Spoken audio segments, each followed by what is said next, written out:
હાલોલના તલાવડી વિસ્તારમાં એલસીબીનો દરોડો, ₹2.52 લાખના વિદેશી દારૂ જપ્ત, આરોપીઓ સામે ગુનો નોંધાયો. પંચમહાલ જિલ્લામાં દારૂની ગેરકાયદેસર હેરાફેરી સામે કડક કાર્યવાહી ચાલુ રાખતા લોકલ ક્રાઇમ બ્રાન્ચ એ હાલોલ તાલુકાના તલાવડી વિસ્તારમાં સફળ દરોડો પાડી મોટી માત્રામાં ભારતીય બનાવટનો વિદેશી દારૂ જપ્ત કર્યો છે. પોલીસને મળેલી ચોક્કસ બાતમીના આધારે આ કાર્યવાહી હાથ ધરવામાં આવી હતી.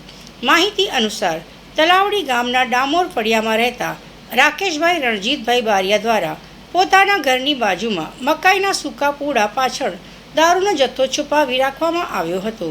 બાતમીના આધારે એલસીબી ટીમ સ્થળ પર દરોડો પાડી તપાસ કરતા કુલ 1073 નંગ દારૂની બોટલો અને ટીન મળી આવ્યા, જેની કુલ કિંમત અંદાજે ₹2,52,586 ગણાય છે. જપ્ત કરાયેલા મુદ્દામાલમાં mount 6000 super strong beer tin, royal stag whisky, Goa spirit smoothness whisky અને રિટર્ન્સ રિઝર્વ વિસ્કીનો સમાવેશ થાય છે. પોલીસે સમગ્ર જથ્થો કબજે લઈને આરોપી સામે કાયદેસરની કાર્યવાહી શરૂ કરી છે. આ કામગીરી ઉચ્ચ અધિકારીઓના માર્ગદર્શન હેઠળ હાથ ધરવામાં આવી હતી. જિલ્લામાં દારૂ સંબંધિત અસામાજિક પ્રવૃત્તિઓને અટકાવવા પોલીસ દ્વારા સતત વોચ રાખી કાર્યવાહી કરવામાં આવી રહી છે. પોલીસે આરોપી સામે પોલીસ સ્ટેશનના ગુજરાત પ્રોહિબિશન એક્ટ હેઠળ ગુનો નોંધ્યો છે અને આગળની તપાસ હાથ ધરવામાં આવી રહી છે.